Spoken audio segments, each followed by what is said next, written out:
The moment my Uncle Marcus stood up at that anniversary dinner, champagne glass raised high, I knew exactly what was coming. His voice carried across the crystal and silver like a blade wrapped in velvet. He had that particular smile, the one that looked generous to strangers but cut deep for family. Around me, the Blake family glittered in their finest diamonds catching candlelight, silk rustling with old money confidence.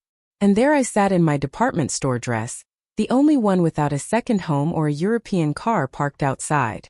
Before we jump back in, tell us where you're tuning in from. And if this story touches you, make sure you're subscribed because tomorrow, I've saved something extra special for you. Marcus cleared his throat, eyes landing on me with theatrical precision. Let's go around the table and share what we're grateful for this year. I'll start.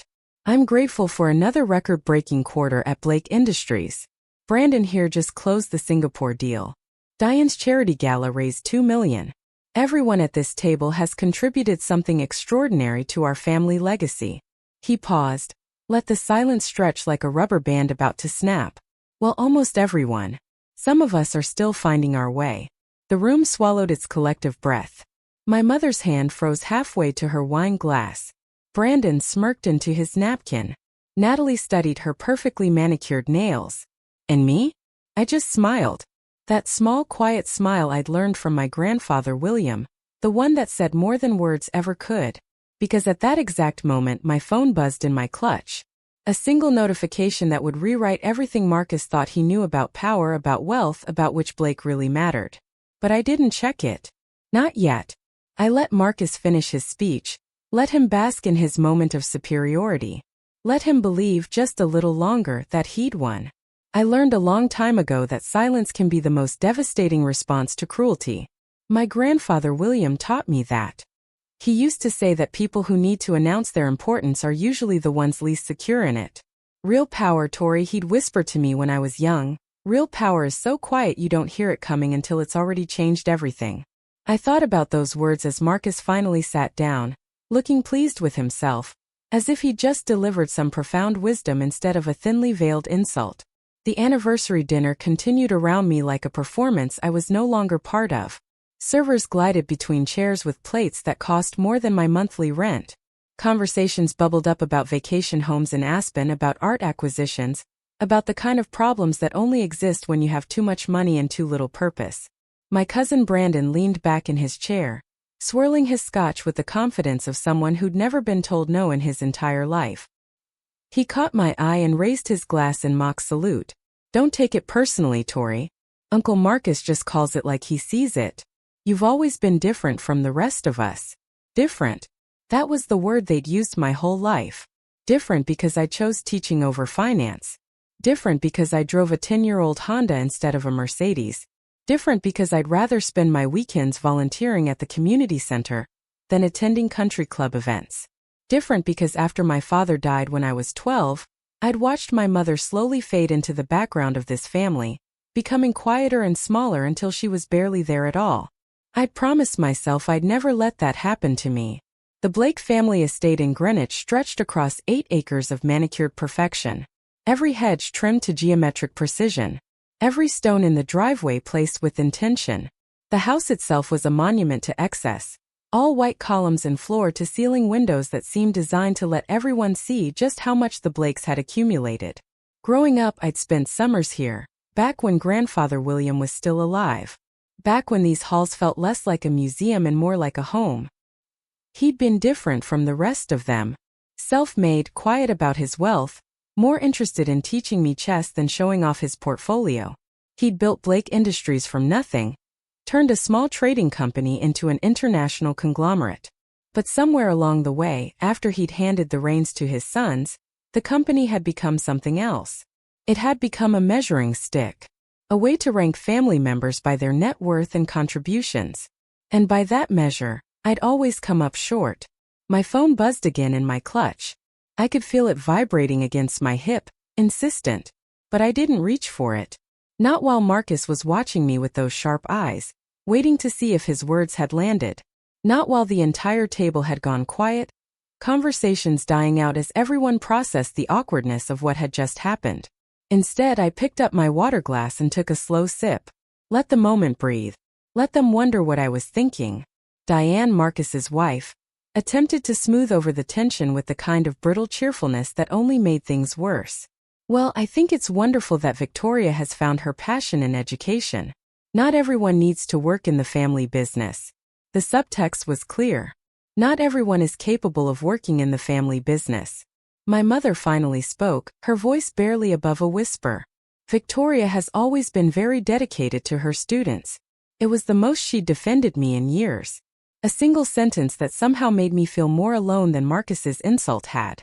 I wanted to tell her it was okay, that I didn't need her protection. But the truth was, some part of me still wished she'd stand up, slam her hand on the table, and tell Marcus exactly where he could shove his opinions about my life choices.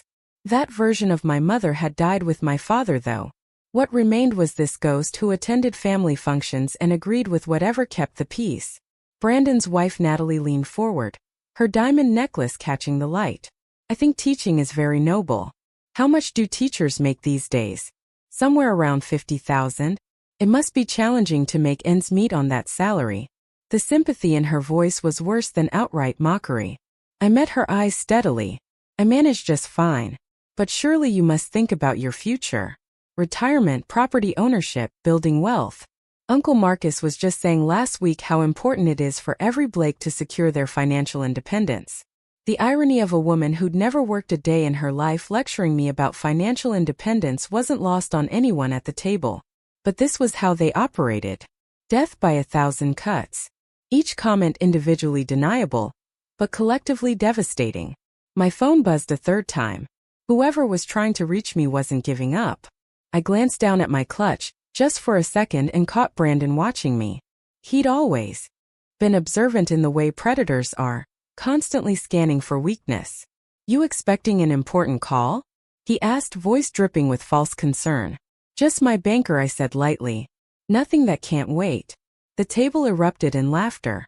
Even my mother smiled, though hers was pained. "Your banker," Marcus repeated, as if I'd just told the funniest joke he'd heard all year. "That's rich, Tori. That's really rich." I let them laugh. Let them think I was making some self-deprecating joke about my modest finances.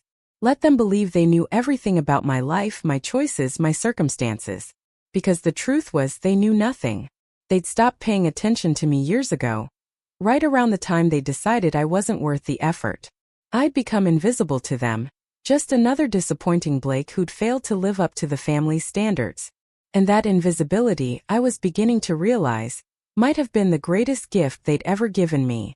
The servers brought out the main course, some elaborate preparation of beef that probably cost more per plate than I spent on groceries in a month. Conversation shifted to safer topics. The stock market. Upcoming board meetings. Brandon's plans to expand Blake Industries into emerging markets. I cut my food into small pieces and chewed slowly, playing the role they expected. The poor relation. The charity case. The one they tolerated out of obligation but never truly welcomed. Across the table, my mother caught my eye. For just a moment I saw something flicker there. Regret maybe. Or recognition. As if she suddenly saw herself in me, saw the path she'd taken after my father died. The way she'd let this family diminish her until she'd forgotten she was ever anything more than Robert Blake's widow. I wanted to reach across the table and take her hand. Tell her it wasn't too late. Tell her we could both walk out of here right now and never look back. But I knew she wouldn't come. She'd made her peace with being small. Had convinced herself that acceptance, even conditional acceptance, was better than standing alone. I'd made a different choice. After college, when Marcus had offered me a token position at Blake Industries, some meaningless role with an impressive title and no real responsibility, I'd turned him down. The shock on his face had been almost comical. No one turned down a Blake opportunity. No one chose a teacher's salary over a six-figure corporate position. But I had. Because I'd learned something important from watching my mother fade away. Preparing and narrating this story took us a lot of time, so if you are enjoying it, subscribe to our channel. It means a lot to us. Now back to the story. I'd learned that some prices are too high to pay. That keeping your sense of self intact matters more than keeping your place at the family table. That being poor in pocket is infinitely better than being poor in spirit. My phone buzzed again. Fourth time. This was getting ridiculous. I excused myself from the table, mumbling something about the restroom. Marcus barely looked up. In the hallway, I finally pulled out my phone. 7 missed calls. All from the same number. A Zurich area code I recognized immediately. My heart started beating faster. I'd only given this number to one person. Mr. Harrison Fletcher. My grandfather's private banker. The calls had started coming in right as Marcus began his speech. The timing was almost poetic. I stepped into the library, my grandfather's favorite room in the whole estate. The walls were lined with first editions and leather-bound classics. A massive desk dominated one corner, and above the fireplace hung a portrait of William Blake in his prime. Stern-faced, clear-eyed, looking like a man who'd built empires and had no patience for fools. I dialed Fletcher's number with shaking hands. He answered on the first ring. "Miss Blake. I've been trying to reach you for the past hour." His accent was crisp, efficient, the kind of voice that managed trillions without ever raising its volume. "I apologize," I said. "I'm at a family dinner." "I see. Well, this cannot wait. The transfer has been completed." I felt the air leave my lungs. The transfer. We'd been planning it for 3 months. Ever since Fletcher had contacted me on my 30th birthday with information that had turned my entire understanding of my life upside down. "Your grandfather's trust has fully matured," Fletcher continued. "As per his instructions, the funds have been consolidated and wired to your primary account. The total sum is $1.2 billion. I sat down hard in my grandfather's leather chair. I'd known this was coming. Had been preparing for it, working with Fletcher to understand the scope of what my grandfather had done. But hearing the number spoken aloud, knowing it was real, that it was mine, that everything was about to change, that was different. "The secondary assets will transfer over the next 48 hours, Fletcher went on. "The real estate portfolio, the stock holdings, the trust funds he established in your name." "Miss Blake, are you still there?" "I'm here," I managed. "Just processing." Fletcher's voice softened slightly. "Your grandfather was very specific in his instructions. He wanted you to have nothing until you turned 30. He wanted to ensure you built your own identity, made your own choices, became your own person before the weight of his fortune could influence you. He also wanted to make certain that the rest of your family had no idea this existed." Tears pricked at my eyes. That sounded exactly like something William Blake would do. He'd always been playing a longer game than anyone realized. "How much do they know?" I asked. "Nothing," Fletcher confirmed. "Your grandfather set up the trust through a separate entity, completely divorced from Blake Industries. As far as your family is concerned, you inherited nothing when he passed. The bulk of his estate went into the company, which they control. They have no idea about the private accounts, the international holdings, the investments he made outside the family business. For 15 years, since my grandfather's death when I was 15, I'd believed I'd been left out of his will. Marcus had made sure to tell me that, had delivered the news with barely concealed satisfaction. Your grandfather felt that his estate should go to those who'd contributed to building the family legacy. I'm sure you understand, Tori." And I had understood. Had accepted it as confirmation of what I'd always suspected. That I wasn't really part of this family. That my father's early death had somehow erased my claim to the Blake name. But William Blake had been playing a different game entirely. He'd hidden his real fortune, the wealth he'd accumulated before Blake Industries even existed, before his sons had gotten their hands on his empire. And he'd left all of it to me, with one condition: that I couldn't touch it until I was 30 years old. Until I'd had time to become whoever I was going to be, without the corrupting influence of knowing I was rich. "Miss Blake," Fletcher said gently, "I know this is overwhelming. Take whatever time you need. But I should inform you that the wire transfer will show up in your account within the hour.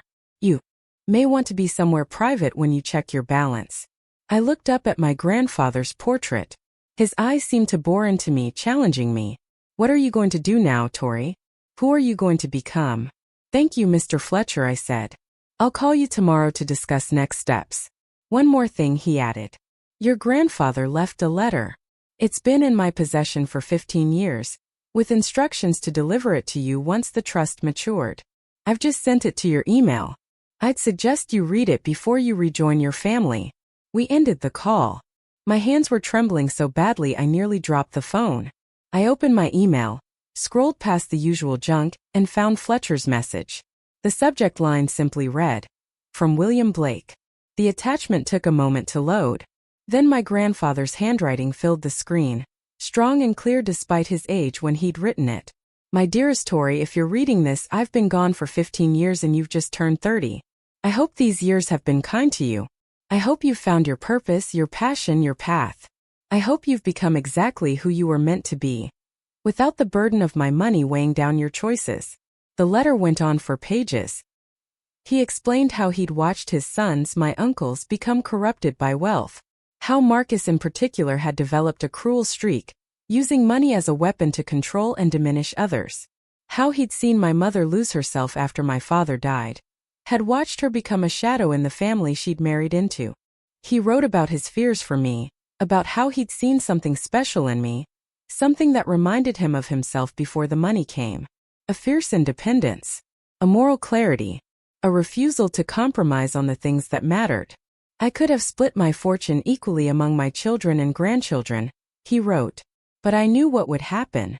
Marcus would use it to tighten his grip on the family. Your mother would give hers away to keep the peace. And you, my darling girl, you would be crushed under the weight of their expectations.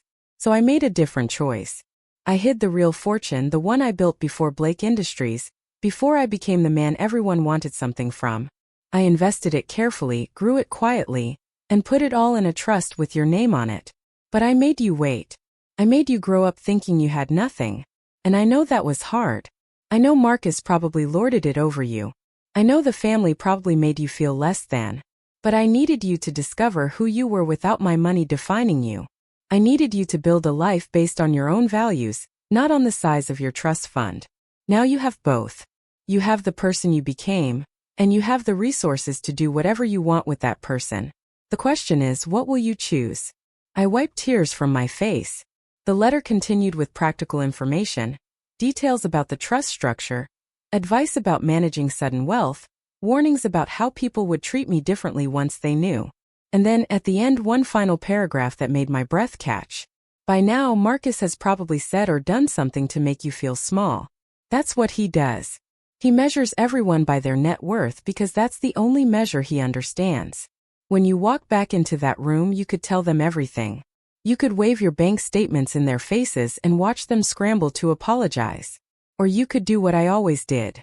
You could let your actions speak louder than your account balance. The choice, as always, is yours. But remember, true power is not about making others feel small. It's about lifting yourself up so high that their opinions can no longer reach you. All my love, Grandfather William." I sat in that library for a long time, letting his words sink in. Outside, I could hear the dinner party continuing. Laughter drifted down the hallway. Someone clinked a glass for a toast. My phone buzzed with a notification from my bank. I didn't need to open it to know what it said. My account balance had just increased by $1.2 billion. I stood up slowly, smoothed down my department store dress, and walked to the mirror that hung beside my grandfather's desk. The woman looking back at me was the same person who'd walked into this house 2 hours ago. Same brown hair pulled back in a simple twist. Same minimal makeup. Same modest outfit. But something in my eyes had changed. There was a certainty there now, a steel core that hadn't existed before. I knew exactly what I was going to do. I was going to walk back into that dining room. I was going to finish my dinner. I was going to smile at Marcus's condescension and Brandon's smirks and Natalie's fake sympathy. And I was going to let them think just a little bit longer that they were better than me. Because my grandfather was right. True power wasn't about proving anything to people like them. True power was knowing you didn't have to. I tucked my phone back into my clutch, took one last look at my grandfather's portrait, and whispered thank you to the empty room. Then I opened the library door and walked back toward the sound of clinking crystal and casual cruelty, carrying $1.2 billion in my pocket like a secret weapon no one would see coming. The game, as they say, was about to change. But this time I was the only one who knew we were playing. I walked back into the dining room with my grandfather's letter burning in my mind, and $1.2 billion sitting in my bank account. The chandeliers cast their golden light across the same scene I'd left minutes ago. Marcus holding court at the head of the table, gesturing with his wine glass as he explained some business strategy to Brandon. Diane nodding along like every word was profound wisdom. Natalie scrolling through her phone with barely concealed boredom. My mother sitting quiet and still, fading into the wallpaper like she always did. No one looked up when I slid back into my seat. I might as well have been invisible. In a way, I suppose I had been invisible to them for years. Just another piece of furniture in the Blake family landscape. Necessary for the appearance of unity, but not worth noticing otherwise. The servers brought out dessert. Some elaborate construction of chocolate and gold leaf that probably required a culinary degree to assemble. I picked up my fork and took a small bite. It tasted like expensive nothing, the kind of food designed to impress rather than satisfy. Around me, the conversation had shifted to upcoming holiday plans. Marcus and Diane were taking their yacht to the Caribbean. Brandon and Natalie had rented a villa in Tuscany. Even my mother mentioned something about a spa retreat in Arizona, though her voice held no real enthusiasm. "And what about you, Tori?" Diane asked with that pointed sweetness that wasn't sweet at all. "Any exciting plans for the holidays? I imagine teacher salaries don't leave much room for exotic vacations." I met her eyes steadily. "Actually, I'm thinking about traveling. Maybe Europe. I've always wanted to see Switzerland." The irony of that statement, given that I just received a wire transfer from Zurich, made me want to laugh. But I kept my face neutral, bland. "Switzerland," Brandon said with a snort. "You do know hotels there cost about $500 a night minimum. Maybe try somewhere more budget-friendly. Prague is supposed to be cheap." The casual cruelty in his tone was so familiar it barely registered. This was just how they spoke to me, had spoken to me for as long as I could remember. As if my financial situation was a personal failing rather than a choice I'd made. As if choosing purpose over profit made me somehow less intelligent, less worthy of respect. "I'll keep that in mind," I said quietly. "Thanks for the tip." Marcus leaned back in his chair, surveying the table with the satisfaction of a king reviewing his kingdom. "You know what I love about these family dinners? Seeing everyone thriving, contributing to the Blake legacy in their own way. Brandon's business acumen. Diane's charitable work. Even Patricia here, keeping the family history alive." He gestured to my mother with his wine glass, and she smiled that small, grateful smile of someone thankful to be acknowledged at all. It made me sad and angry in equal measure. My mother had once been formidable. I'd seen pictures of her from before my father died. Vibrant, laughing, full of life. She'd been an artist, had sold paintings in galleries across New England. But after my father's death, something in her had broken. And the Blake family, instead of supporting her grief, had used it. Had convinced her she was helpless without them. Had slowly stripped away every bit of independence she'd had until this was what remained. A woman who smiled gratefully when someone remembered she existed. Of course, Marcus continued, not everyone finds their calling right away. Some people need more time to figure out where they fit. His eyes landed on me again, heavy with implication. Take Tori here. Still teaching basic math to teenagers at 30 years old now? But hey, someone's got to do it, right? The table laughed. That same uncomfortable laughter that wasn't quite mean enough to call out, but wasn't kind either. The kind of laughter that eroded your sense of self one dinner party at a time. "I teach economics," actually, I corrected gently, "at Portland Community College. And some of my students are working 2 jobs while trying to get their degrees. They're some of the most dedicated people I've ever met." "How inspiring," Natalie said in a tone that made it clear she found it anything but. "Do you ever think about what you could have done if you'd taken Uncle Marcus up on his offer? You could have been running a whole division by now." The offer. They still brought it up, years later, as if it was some incredible opportunity I'd foolishly rejected.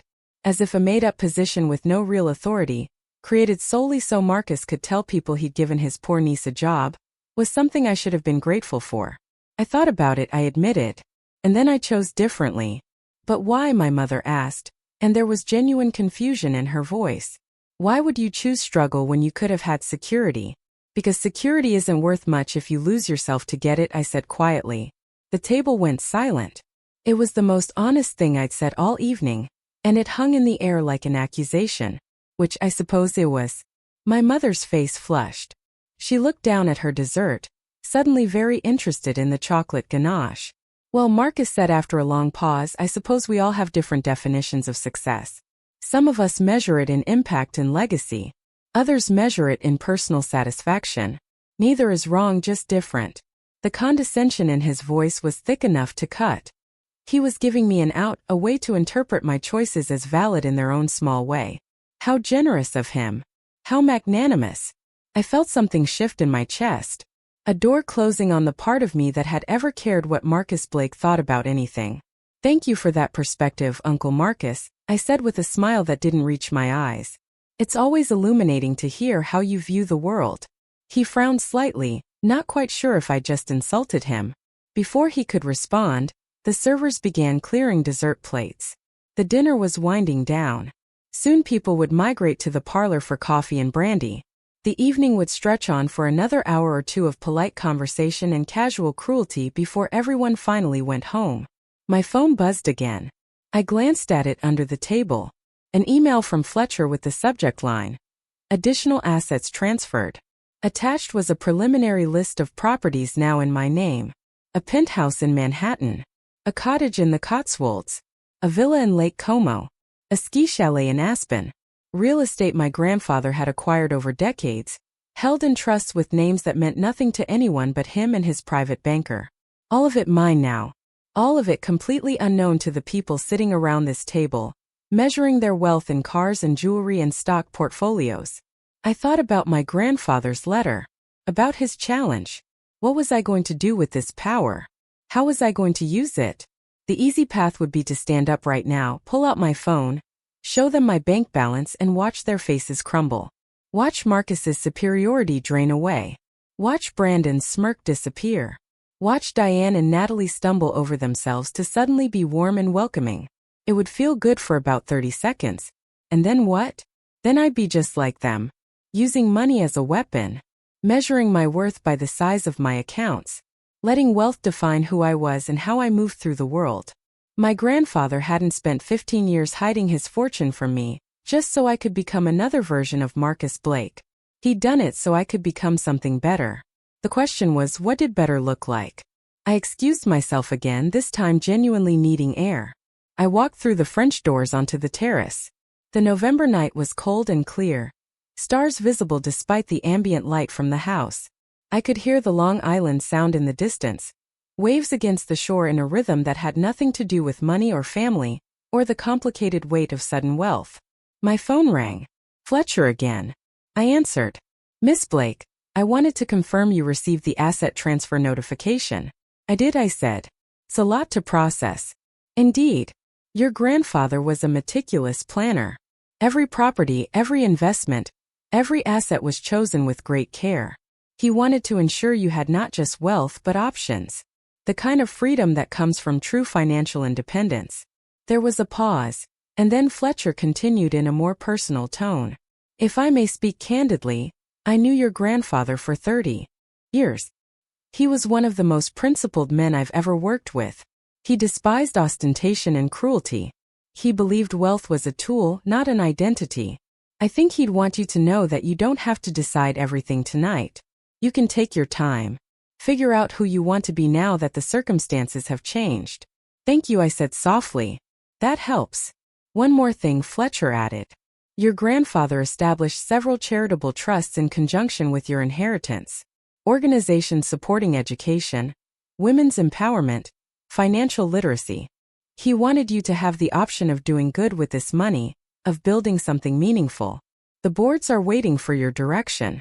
Of course he did. Of course my grandfather thought 10 steps ahead. He hadn't just given me money.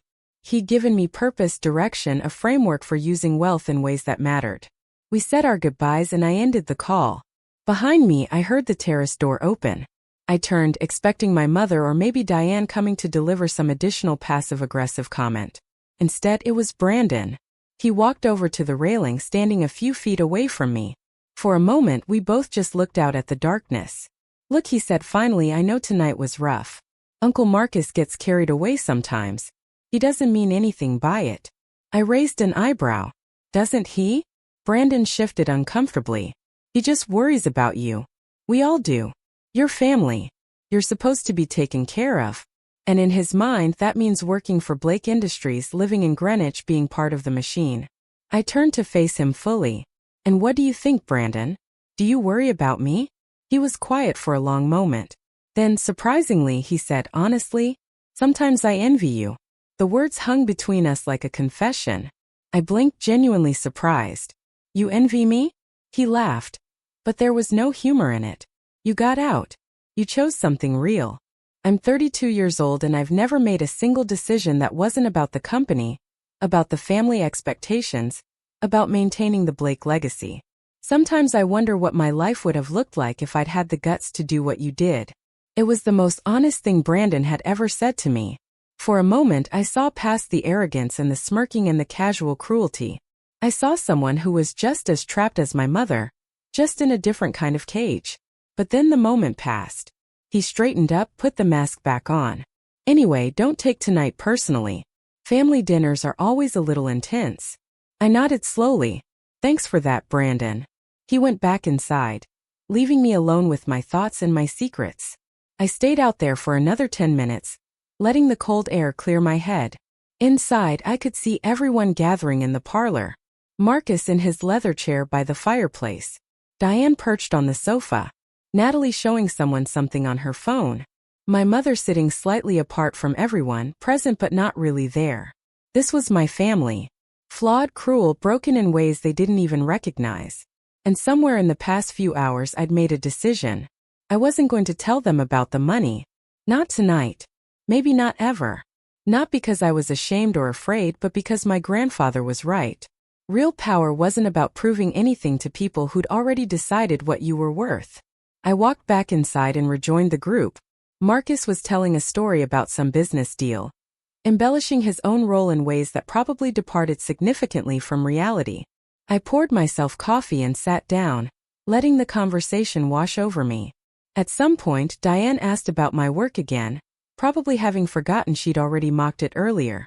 I talked about my students, about the woman in my evening class who was 50 years old and getting her degree after raising 4 children. About the young man who'd fled violence in his home country and was now studying to be an engineer. About the single father working night shifts and taking classes during the day because he wanted a better life for his daughter. How wonderful, Diane said in that empty way that meant she'd stopped listening halfway through. You must feel very fulfilled. I do, I said simply. More fulfilled than I'd feel managing a stock portfolio or sitting in board meetings. The jab was subtle enough that she couldn't quite call me on it, but I saw Marcus's jaw tighten. He didn't like implications that his way of life wasn't the pinnacle of achievement. The evening finally wound down around 10. People started making noises about early mornings and long drives. I hugged my mother goodbye, held her a little longer than usual. She felt so small in my arms, so fragile. I wanted to tell her everything. Wanted to say that we didn't have to keep doing this, that there was enough money now for both of us to be free. But I knew she wouldn't come. She'd made her peace with this life. The cage door was open, but she no longer remembered how to fly. Marcus walked me to the door, playing the gracious host. It was good to see you, Tori. Even if we don't always see eye to eye, you're still family. I know tonight might have seemed harsh, but I only push you because I see potential. It's not too late, you know. The offer still stands. You could join Blake Industries. Start building real wealth. I looked up at him, this man who'd spent years making me feel less than, who'd used money as a measuring stick for human worth, who had no idea that I was now wealthier than he'd ever be. I appreciate the offer, Uncle Marcus, I said with perfect politeness. But I'm exactly where I'm supposed to be. He patted my shoulder with the kind of condescension reserved for children and people he considered his inferiors. Well, the door's always open. Just remember, there's no shame in admitting when you need help. I walked to my Honda in the circular driveway, parked between Brandon's Tesla and Diane's Range Rover. As I unlocked the door, I caught my reflection in the window. Same person, same car, same modest clothes, but everything had changed. I drove back toward Portland through the empty Connecticut highways, my mind racing faster than the car. By the time I crossed into Massachusetts, I'd made several decisions. First, I wasn't quitting my job. My students needed me, and honestly, I needed them. They reminded me every day that wealth and worth were entirely separate things. Second, I was going to keep living in my apartment. At least for now. Not because I couldn't afford something better, but because I wanted to make sure that when I changed my circumstances it was for the right reasons. Not to prove anything to the Marcus Blakes of the world, but because it genuinely made my life better. Third, and most importantly, I was going to use this money the way my grandfather intended. To build something meaningful. To create opportunities for people like my students who were working twice as hard for half the recognition. To prove that wealth could be a tool for good instead of a weapon for maintaining power. The highway stretched ahead of me, dark and endless. Somewhere in Zurich, Fletcher was probably sleeping, having completed his duty to my grandfather. Somewhere in Greenwich, my family was probably still awake, rehashing the evening, maybe even talking about poor Tori and her disappointing life choices. And somewhere in the universe, I like to think my grandfather was smiling, because he'd played the longest game of all. He'd taught me to value myself without money, so that when the money came, I'd know exactly what it was worth. Not everything. Just something. A tool. An opportunity. A chance to build the life I actually wanted instead of the life everyone expected. My phone buzzed with another message. This time it wasn't Fletcher.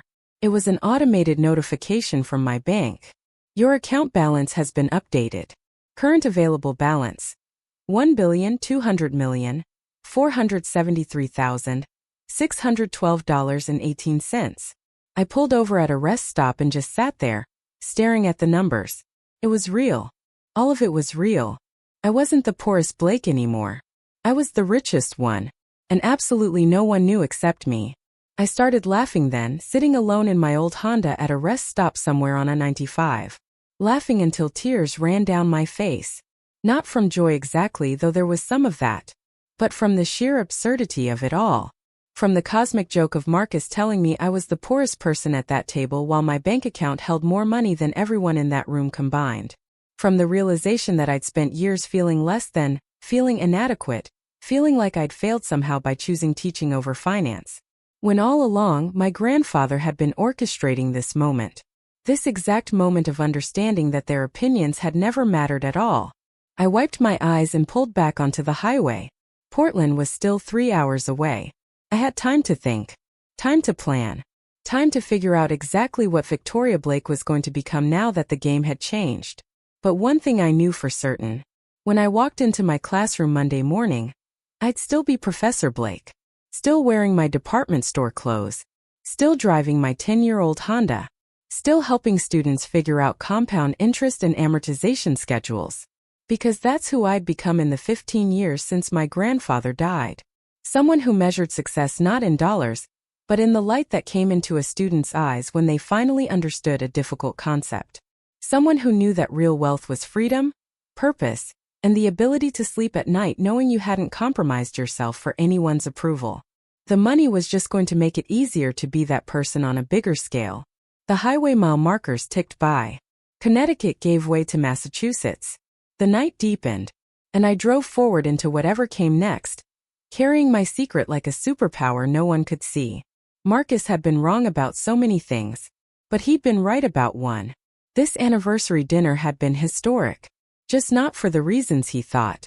It was the night Victoria Blake stopped caring what anyone thought she was worth, because she finally knew the answer. And it had nothing to do with the number in her bank account. The next morning I woke up in my small Portland apartment and had to check my phone 3 times to make sure the previous night hadn't been some elaborate dream. But no, the bank balance was still there. Still real. Still impossible. I made coffee in my ancient coffee maker, the one that had been threatening to die for the past year. Sat at my tiny kitchen table with its mismatched chairs.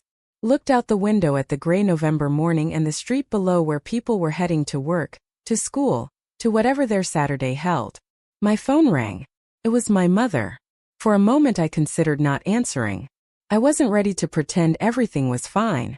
Wasn't ready to act like last night had been just another family dinner. But old habits die hard. Picked up. Tori, honey, my mother's voice was soft, apologetic. I wanted to call and check on you. Last night was difficult. I know Marcus can be harsh sometimes. Sometimes I repeated, Mom, he's harsh all the time. To both of us. And you just sit there and take it. There was a long silence. Then so quietly I almost didn't hear it, what else am I supposed to do? The defeat in her voice broke my heart. Leave, I wanted to say. Walk away. You don't need them. Especially now that I have enough money to take care of both of us for the rest of our lives. But I couldn't say that. Not yet. I wasn't ready to tell her. Wasn't sure how she'd react. Whether she'd be happy or horrified or some complicated mix of both. Instead I said, you could remember who you were before Dad died. You were an artist, Mom. You had gallery shows. You traveled. You were someone. I still am someone, she protested weakly. I'm a Blake. No, I said gently. You married a Blake. But you were Patricia Morrison first. You were someone entirely separate from this family. And you could be again if you wanted. Another silence. Then it's too late for that. I'm 62 years old. This is my life now. It's not too late, I insisted. It's never too late to choose yourself. She changed the subject then, asking about my drive back, whether the traffic had been bad, whether I was teaching today. We talked for a few more minutes about nothing important before saying goodbye. After I hung up, I sat there feeling hollow. My mother was so deep in her cage she couldn't even see the bars anymore. And I didn't know how to help her without revealing the secret I wasn't ready to share. I spent the rest of Saturday doing mundane things. Groceries. Laundry. Grading papers. Normal life continuing as if everything hadn't fundamentally shifted.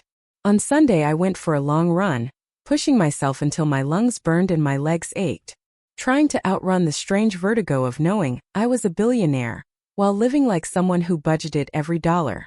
That afternoon Fletcher sent another email. This one contained login information for a private client portal. Inside were detailed breakdowns of every asset, every account, every trust. The scope was staggering. My grandfather hadn't just been wealthy. He'd been strategically, deliberately, methodically wealthy. Every investment chosen for long-term growth. Every property selected for either rental income or appreciation potential. Every trust structured to minimize taxes and maximize impact. There were charitable foundations I didn't know existed. Scholarships being given in my grandmother's name to students I'd never met.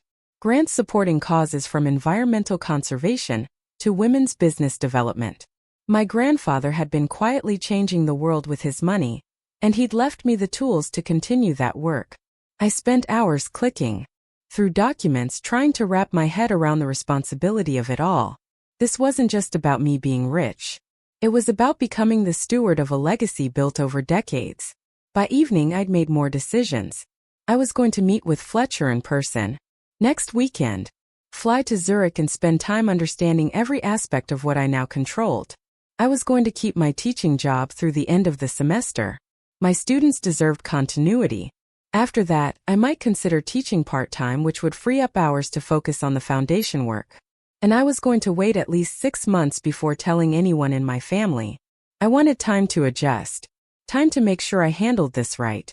Time to become the kind of wealthy person my grandfather would be proud of rather than the kind that had disappointed him so much in his sons. Monday morning I walked into Portland Community College like always. My office was the size of a closet, shared with 2 other adjunct professors. My first class of the day was financial literacy, which felt almost comical given my current situation. I taught 18 and 19-year-olds about building credit, avoiding predatory loans, understanding compound interest. There was something surreal about explaining the importance of saving 10% of your income when I now had more money than I could spend in 10 lifetimes. But my students' questions were real. Their struggles were real. And the information I was giving them genuinely mattered to their futures. In my afternoon class, we had a guest speaker from a local nonprofit that helped low-income families with financial planning. She talked about the barriers to building wealth when you're living paycheck to paycheck. About how poverty isn't a moral failing but a structural problem. About how small interventions, just a few $1,000s at the right time, could completely change someone's trajectory. I sat in the back of the classroom listening. An idea was forming. What if I used some of my grandfather's money to create a fund for students exactly like mine? Not a traditional scholarship based on grades or essays, but emergency grants for people facing crisis. Money for a car repair so someone doesn't lose their job. Money for childcare so a single parent can take that extra class. Money for medical bills that would otherwise force someone to drop out. Small amounts that would be insignificant to me but life-changing for them. By the time the speaker finished, I'd sketched out a rough framework on the back of my syllabus. I call it the William Blake Opportunity Fund. No one in my family would know. It would be completely separate from Blake Industries and the Blake name they all traded on. Just quiet money doing quiet good for people who needed it most. After class, one of my students lingered. Her name was Jessica, a single mother of two who worked night shifts as a CNA and took classes during the day on exactly 3 hours of sleep. Professor Blake, she said hesitantly, I wanted to ask about the extra credit assignment. I know I missed the deadline, but my daughter was sick and I had to use my study time to take care of her, and I really need those points to keep my grade up because I'm on academic probation, and if I fail this class I lose my financial aid. She was talking fast, words tumbling over each other, eyes bright with barely suppressed panic. I held up a hand gently. Jessica, breathe. I can give you an extension. Get me the assignment by Friday. The relief on her face was so profound it nearly broke my heart. Thank you, she whispered. Thank you so much. You have no idea what this means. After she left, I sat alone in my small office and thought about all the Jessicas in the world. People working impossible hours, juggling impossible responsibilities, trying to build better futures on foundations made of sand. People for whom a single unexpected expense could topple everything they'd built. People who just needed someone to give them a break, a moment to breathe, a chance to catch up. I pulled out my laptop and started drafting an email to Fletcher. I wanted to establish the William Blake Opportunity Fund immediately. I'd start with $10 million. Enough to help hundreds of students like Jessica, without making a dent in the principal. The fund would offer emergency grants up to $5,000. No questions asked beyond proof of enrollment and demonstration of need. No essays about overcoming adversity. No requirements to maintain a certain GPA. Just help when people needed it most.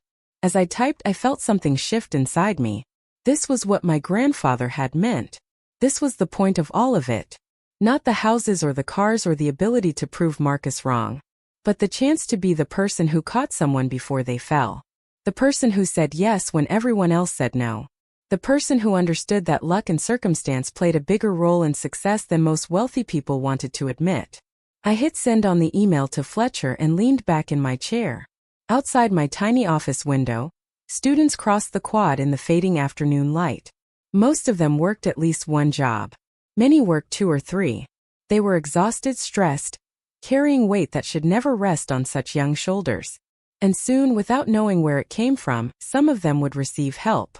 A mysterious grant that appeared exactly when they needed it most. A small miracle in the form of a wire transfer. I smiled at the thought. My grandfather would have loved this. He'd built his fortune quietly, lived modestly despite his wealth, and given it away in ways that actually mattered. Now I got to continue that tradition. Got to be the invisible hand that lifted people up instead of pushing them down. The week passed in a strange duality. During the day I was Professor Blake. Teaching classes, grading papers, having office hours where students came to me worried about exams and assignments. During the evenings I was Victoria Eleanor Blake, heir to a billion-dollar fortune, reading documents about asset allocation and trust structures, learning the machinery of wealth. Fletcher and I exchanged dozens of emails. He was patient with my questions, thorough in his explanations, and genuinely seemed to approve of my plans for the Opportunity Fund. Your grandfather would be pleased, he wrote. He always believed wealth should create opportunities rather than barriers. By Thursday, the fund was established. By Friday, I'd worked with the college's financial aid office to create a confidential application process. By the following Monday, the first grants were being distributed. Jessica was one of the recipients. She came to my office in tears, holding a letter that informed her she'd received a $5,000 emergency grant for childcare and living expenses. I don't understand, she kept saying. I didn't even know this existed. Who funds this? A private donor who wants to remain anonymous, I told her, which was technically true. They just want to help students like you succeed. She hugged me then, this exhausted young mother who smelled like hospital antiseptic and baby shampoo. Thank you for telling me about it. Thank you for believing I deserve to apply. I hugged her back, blinking away tears of my own. You absolutely deserve it. Don't ever let anyone tell you otherwise. After she left, I had to sit down for a moment. The feeling was overwhelming. $5,000. An amount I could now earn in interest in the time it took to drink a cup of coffee. And it had just completely changed this woman's semester, maybe her entire trajectory. This was power. Real power. Not the kind Marcus wielded in boardrooms making people feel small so he could feel big. But the kind my grandfather had understood. The power to change lives without anyone even knowing you'd done it. That weekend I flew to Zurich. First class, which felt absurd and wonderful in equal measure. The flight attendant brought me champagne and warm nuts and asked if I needed anything else. I almost laughed. What I needed was a manual for how to be suddenly secretly wealthy. What I needed was my grandfather sitting across from me, explaining how to navigate this new world without losing myself in it. Fletcher met me at the airport. He was exactly as I'd imagined from our phone calls. Late 60s, impeccably dressed, with sharp eyes that missed nothing. "Miss Blake," he said, shaking my hand firmly. "Welcome to Switzerland." We drove into the city in a black Mercedes, passing clean streets and efficient trams and buildings that radiated quiet prosperity. Fletcher's office was in a nondescript building near the lake. Nothing flashy. No gold lettering or marble lobbies. Just a brass plaque that read Fletcher Private Banking, and a security system that probably cost more than most people's houses. His office itself was all dark wood and leather, with windows overlooking Lake Zurich. He poured us coffee from a silver pot and we sat in chairs that were probably older than I was. For the next 3 hours he walked me through everything. The full scope of my grandfather's empire. The properties scattered across continents. The investment portfolio balance between growth and stability. The charitable trusts already doing good work in my name. The legal structures protecting it all from taxes and creditors and family members who might someday discover it existed. "Your grandfather spent 30 years building this," Fletcher explained. "He started long before Blake Industries became successful. He had other ventures, other investments that he kept entirely separate from the family business. He knew his sons would eventually take over the company. He wanted to ensure there was something beyond their reach. Something pure." "Why me?" I asked. "Why not split it among all the grandchildren?" Fletcher smiled slightly. He said you were the only one who'd inherited his character rather than his name. The only one who understood that money was a tool rather than a measure of worth. He watched you grow up, Miss Blake. He saw how Marcus treated you, how the family diminished you. And he knew that if you could build a good life despite having nothing, you'd know exactly what to do when you had everything. We talked about the opportunity fund I'd established. Fletcher approved wholeheartedly and suggested several ways to structure it for maximum impact and tax efficiency. He introduced me to his associate, a woman named Claire who specialized in philanthropic investments. She had ideas about expanding the fund beyond Portland, creating a network of emergency grants at community colleges across the country. By the end of the day, my head was spinning with possibilities. We could help thousands of students every year. Tens of thousands eventually. We could be the invisible safety net that caught people before they fell through the cracks. And we could do it all quietly, without press releases or naming opportunities or any of the ego-driven nonsense that usually accompany charitable giving. Before I left, Fletcher handed me a slim folder. Inside was a photograph I'd never seen before. My grandfather as a young man, maybe 30, standing outside a small office in what looked like post-war Europe. He looked determined, hungry, ready to take on the world. "He sent this to me when we first started working together," Fletcher said, along with a note that said, "I want to build something that outlasts ego. Something that matters when I'm gone." He paused, then added, "I think he succeeded, don't you?" I looked at the photograph, at this man I'd loved who'd been playing such a long game. Who'd sacrificed his relationship with his sons to protect something more important. Who'd let me struggle for 15 years so I'd be ready for this moment. "Yes," I said softly. "I think he did." I flew back to Portland on Sunday evening. When I landed, I had a voicemail from my mother.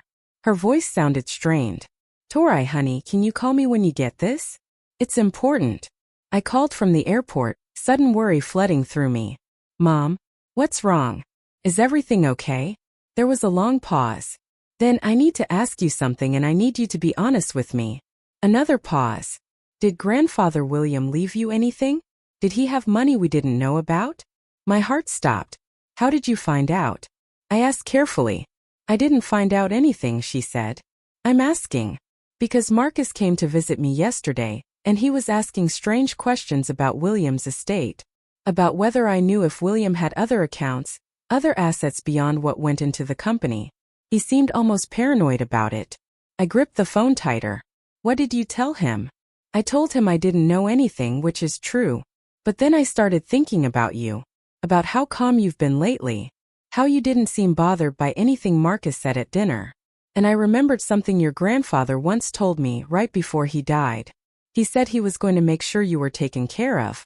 That you'd never have to depend on the Blake family's approval or generosity.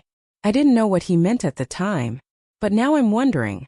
I sat down heavily on an airport bench. People streamed past me with their luggage and their busy lives. I had a choice to make. Lie to my mother and maintain the secret. Or trust her with the truth and risk everything changing. Mom, I said slowly, if I tell you something, can you promise not to tell anyone else? Not Marcus, not Diane, not anyone. Her intake of breath told me she'd already guessed. Oh my God. He did leave you something. How much? I told her. Not the exact amount, but enough. Enough that I'd never have to worry about money again. Enough that I could do whatever I wanted with my life. Enough that Marcus's opinion about my career choices was utterly, completely irrelevant. She was quiet for so long I thought the call had dropped. Then very softly she started crying. Mom, are you okay? I'm so glad, she whispered. I'm so glad. You have no idea what it's been like watching you struggle. Knowing I couldn't help you without going through Marcus. Knowing that every dollar I spent was monitored and judged. I wanted to give you money so many times.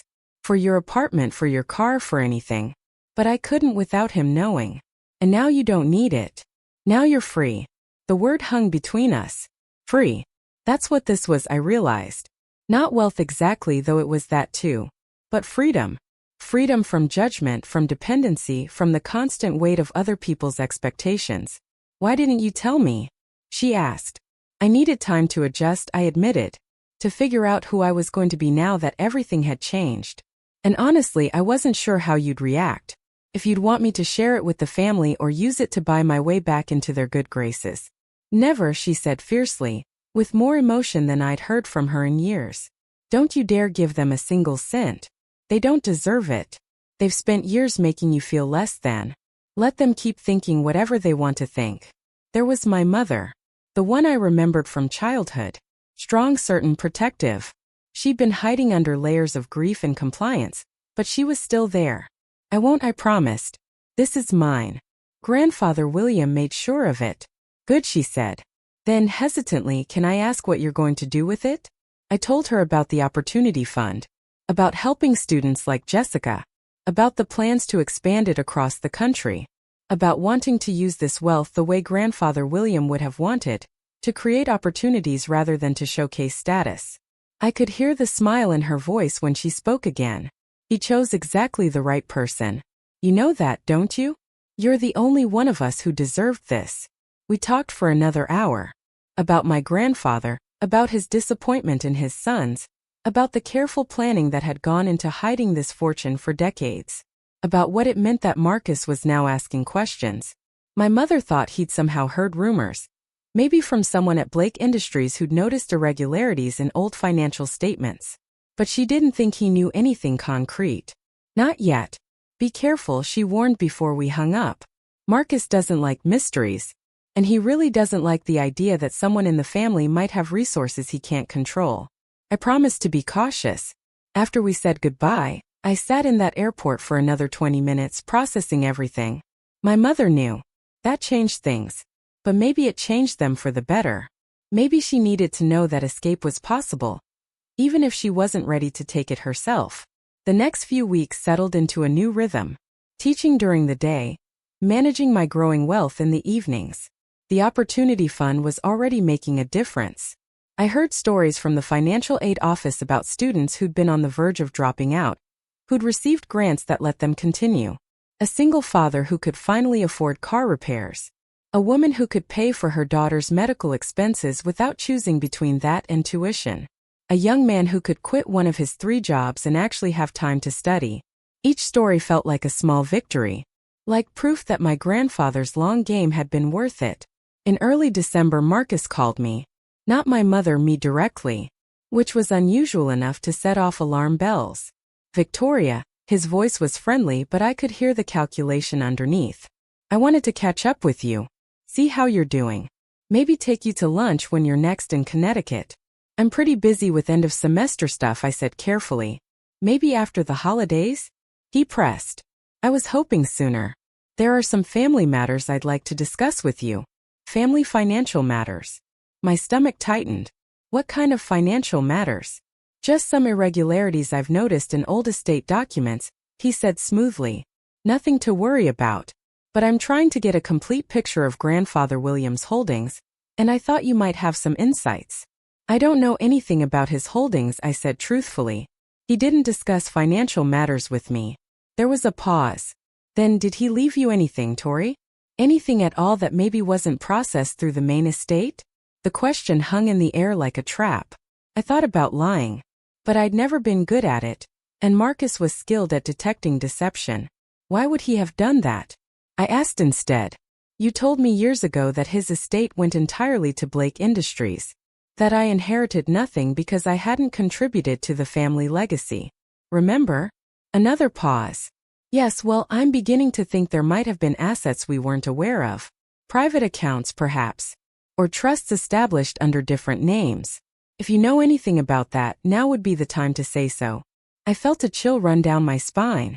He was fishing, but he was getting closer to the truth than was comfortable. Uncle Marcus, I said firmly, I don't know anything about hidden assets or private accounts. Grandfather William never discussed his finances with me. If you have questions about his estate, maybe you should talk to his lawyers or bankers. I've tried, he said, frustration bleeding through. But there are walls everywhere. Confidentiality agreements, sealed records, foreign banks that won't respond to inquiries. It's almost like he deliberately made it impossible to trace. Which makes me think he was hiding something. And if he was hiding something, I want to know what it was and where it went. He paused. You're sure he never mentioned anything to you? Nothing at all? I'm sure I lied. There was a long silence. Then Marcus said, in a tone that was trying for casual but missing by a mile, you seem different lately. More confident. Like something's changed.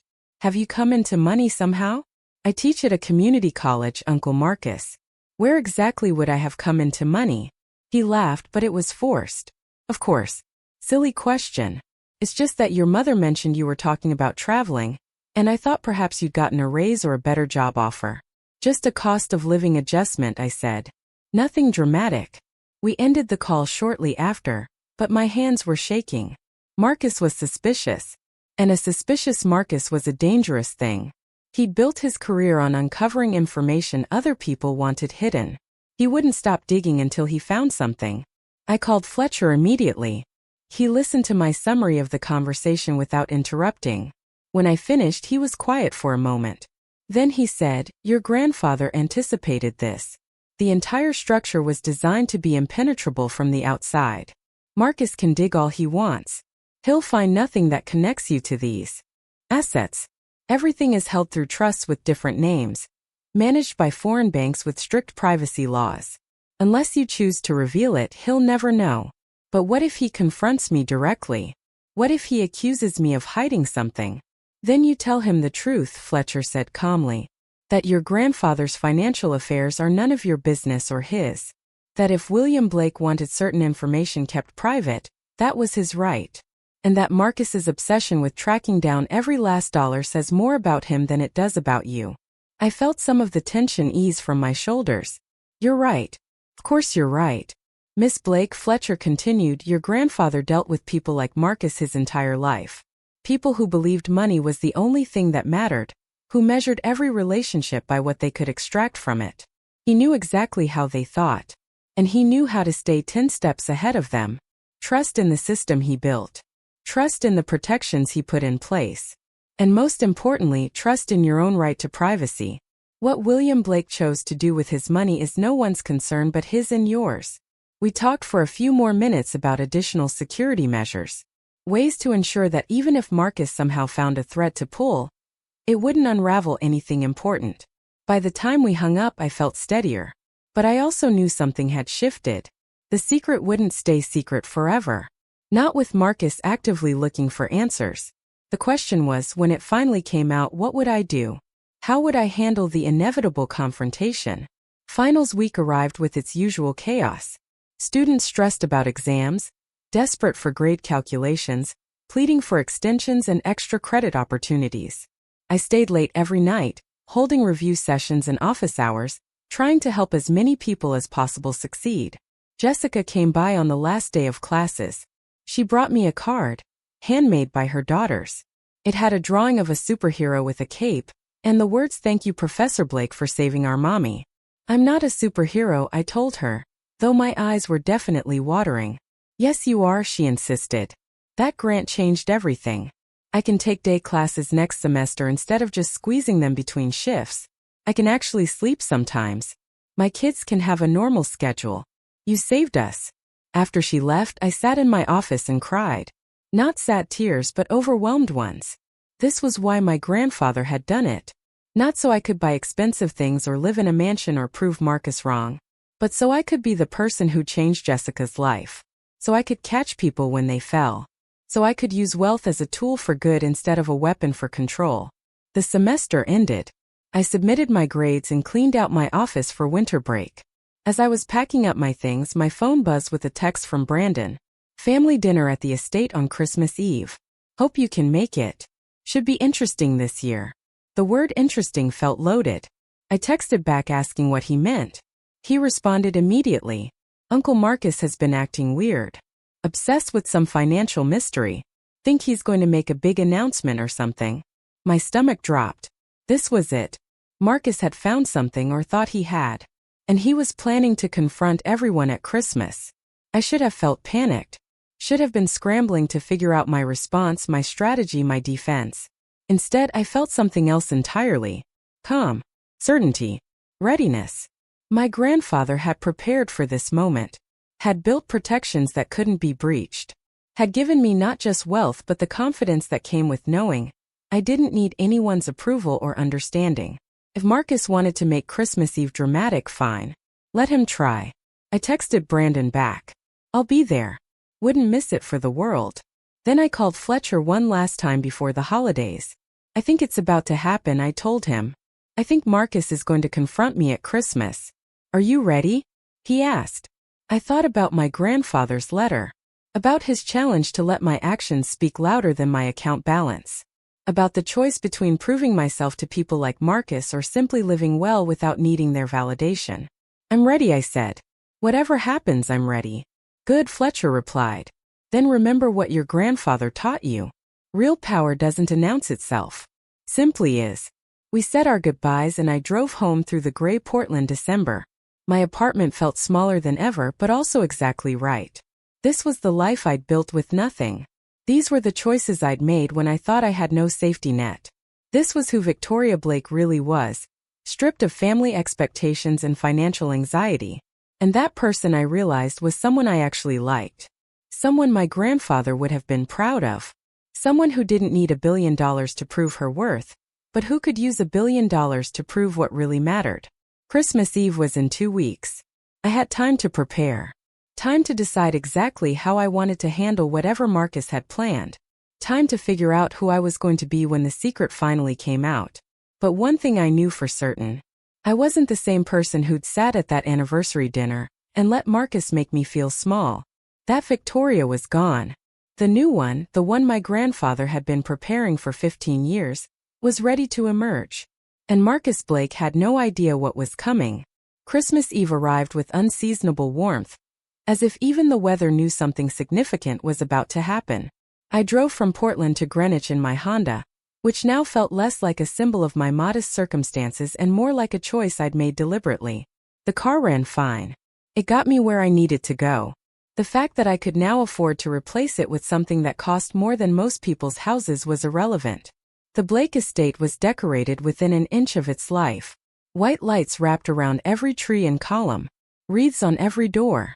A massive Christmas tree visible through the front windows, probably 12 feet tall and dripping with ornaments that likely cost more than my monthly salary. It looked like something from a magazine spread, beautiful in that sterile way that had nothing to do with actual warmth or joy.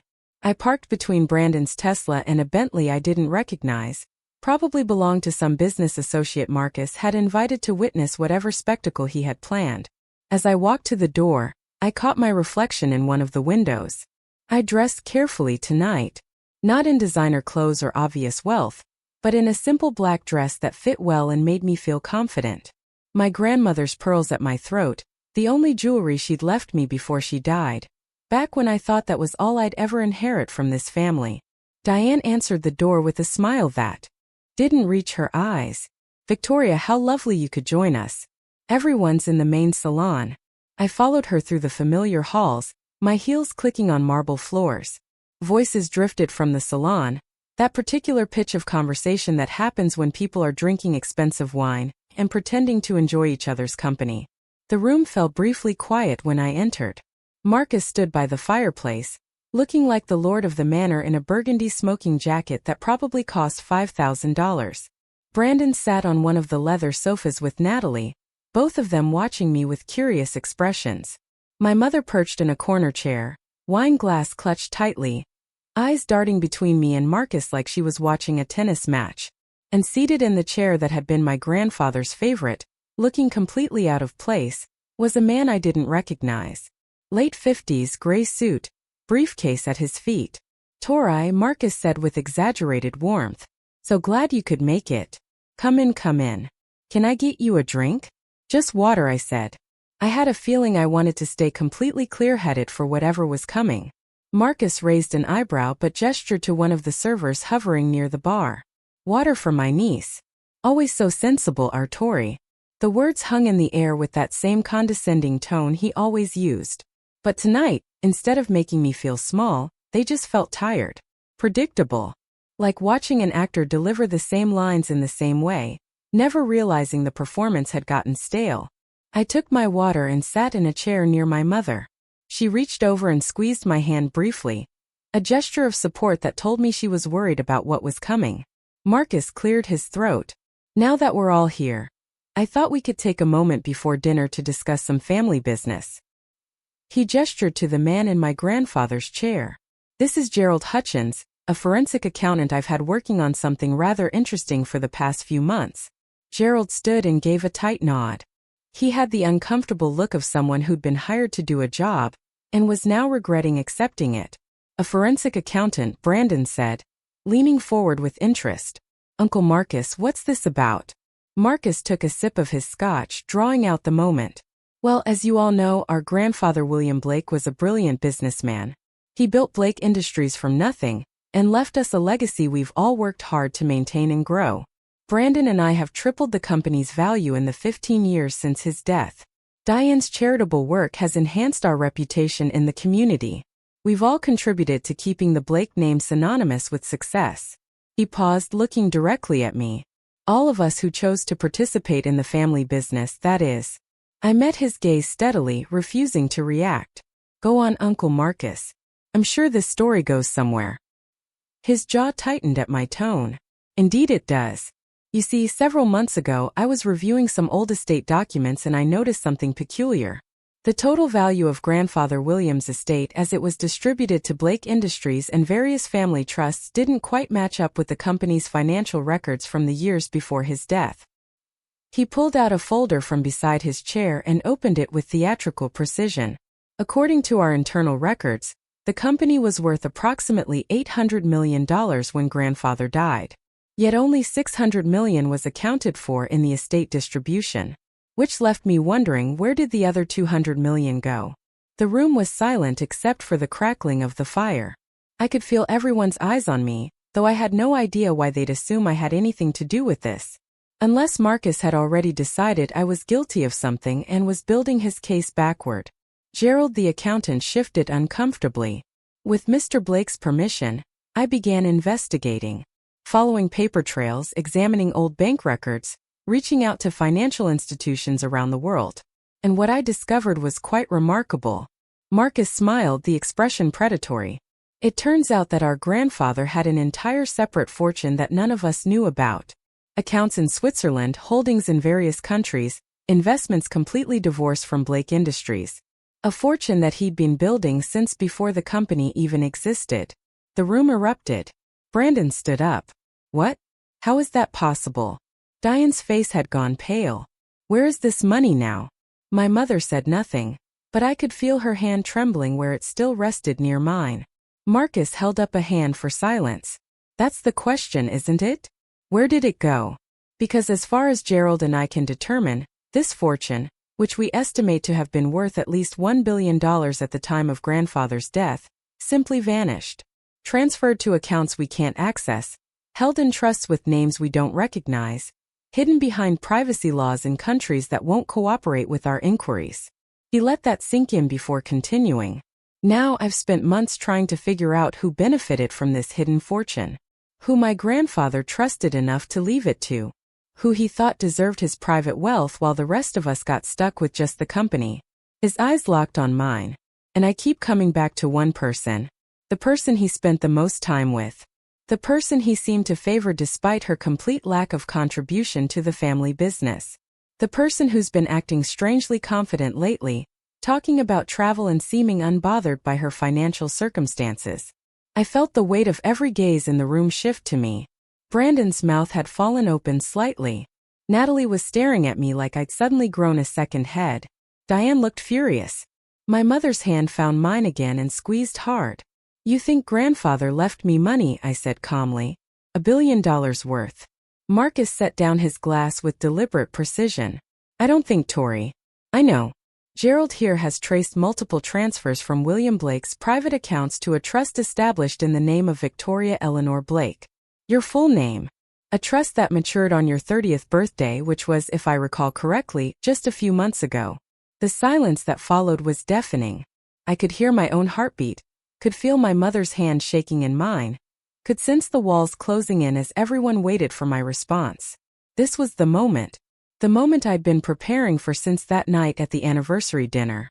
The moment my grandfather had been preparing me for since I was 15 years old. I could deny it.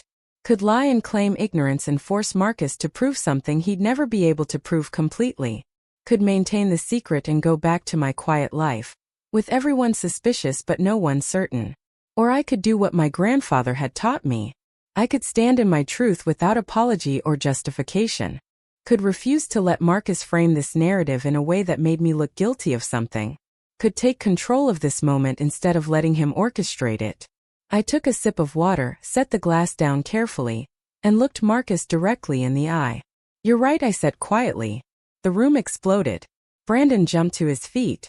Are you serious? You've had $1 billion this whole time? Diane's voice was shrill. This is outrageous.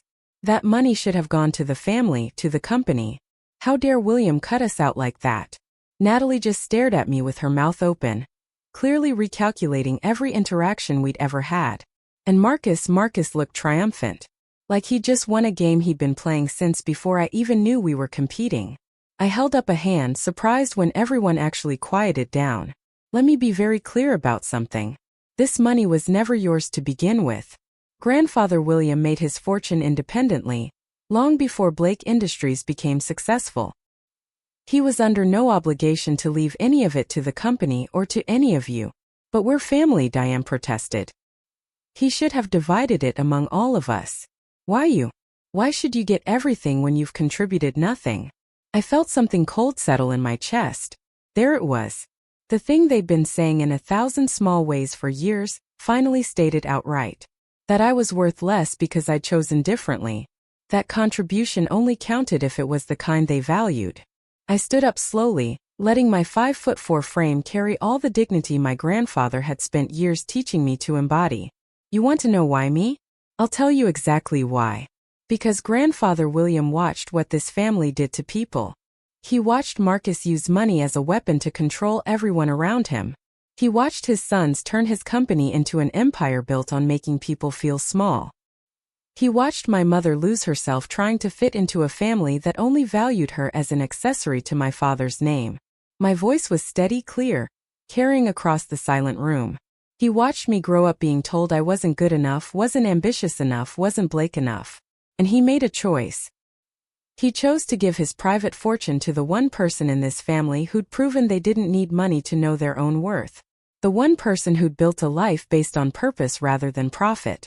The one person who reminded him of who he used to be before wealth corrupted everything he touched. Marcus's face had gone red. So you admit it? You've been lying to us for months. playing poor while sitting on $1 billion. You let me insult you at that dinner. Let me tell you that you were the poorest person in the room, and you said nothing. I smiled then, calm and cold. I said nothing because your opinion of my worth has never been based on reality, Uncle Marcus. You measure people by their bank accounts because you have no other meaningful way to evaluate them. Grandfather William knew that about you. That's why he made sure you'd never touch his private fortune. But that money should support Blake Industries, Brandon argued, standing beside his father now. It should grow the family legacy. The family legacy, I repeated. You mean the company that Grandfather William built, and then watched his sons turn into exactly what he never wanted it to be? A machine for generating wealth without purpose? A vehicle for Marcus's ego? How dare you? Marcus took a step toward me and I stood my ground. How dare I what? Tell the truth? Grandfather spent 15 years dead while you all assumed I got nothing. 15 years where you treated me like a charity case. Where you made me feel less than at every family gathering. Where you used my financial circumstances as proof that your choices were superior to mine. And not once did it occur to any of you that maybe, just maybe, he saw something in me that he didn't see in you. My mother spoke then, her voice stronger than I'd heard it in years. William told me once that Victoria was the only one of you who had a soul that money couldn't buy. I didn't understand what he meant at the time. Now I do. Everyone turned to stare at her. She stood up, walked over to where I stood, and positioned herself beside me. A united front. My daughter has spent years being told she wasn't good enough for this family. Being diminished and dismissed and treated like her choices were failures.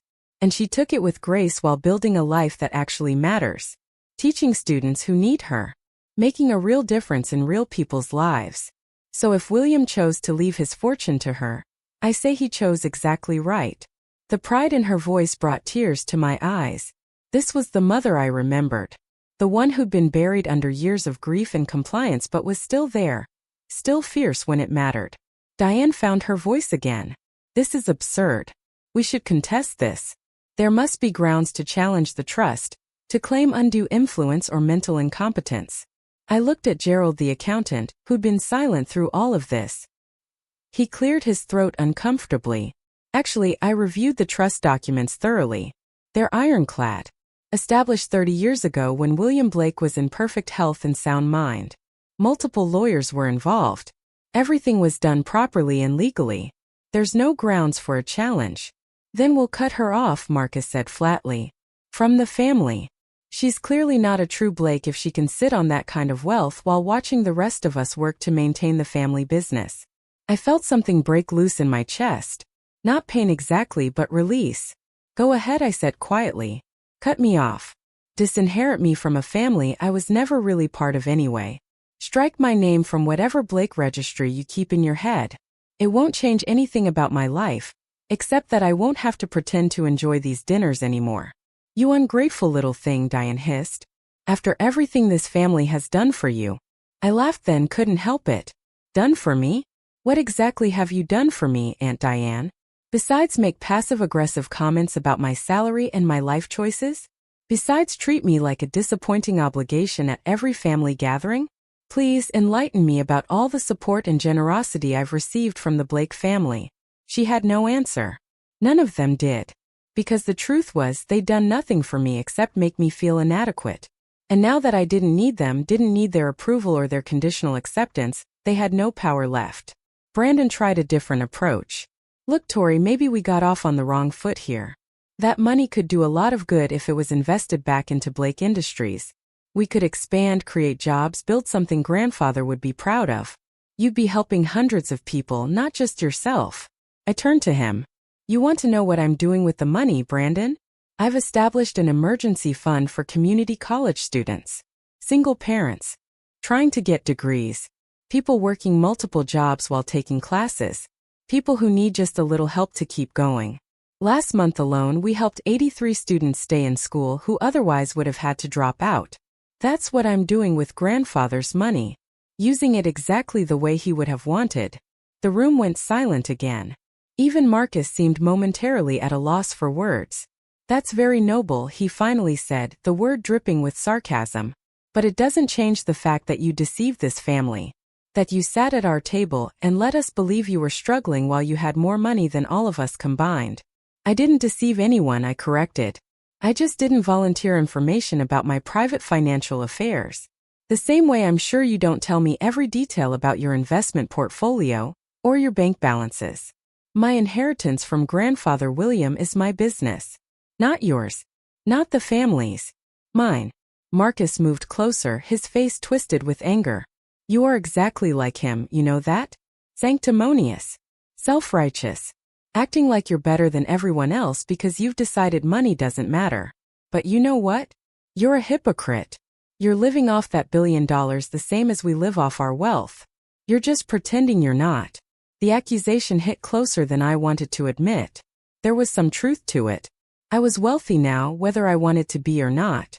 The question was what kind of wealthy person I would become. I met Marcus's eyes steadily. You're right that I have money now. A lot of money. More than I'll ever be able to spend. And yes, it makes my life easier. I don't have to worry about making rent or affording car repairs or whether I can retire someday. But here's the difference between us, Uncle Marcus. I didn't spend months hunting down this money because I was obsessed with tracking every dollar my grandfather had. I didn't hire a forensic accountant to prove that someone else had something I thought should be mine. I didn't call a family meeting on Christmas Eve to publicly shame someone for the crime of being chosen. I paused, letting that sink in. Grandfather William gave me this money because he knew I'd already figured out how to be happy without it. He knew I wouldn't use it to make other people feel small. He knew I wouldn't measure my worth or anyone else's by the size of their bank account. And he knew that when I had resources, I'd use them to help people instead of just accumulating more. That's the difference. Not the money itself, but what we do with it and why. The fight seemed to drain out of Marcus then. He looked older suddenly, deflated. You always were his favorite, he said quietly. Even when we were children, he looked at you the way he never looked at me or your father. Like you were special somehow. The vulnerability in his voice surprised me. For just a moment, I saw past the arrogance and cruelty to something sadder underneath. A man who'd spent his whole life trying to earn approval from a father who valued character over achievement. I'm sorry that grandfather made you feel that way, I said, and meant it. But the answer isn't to take it out on me.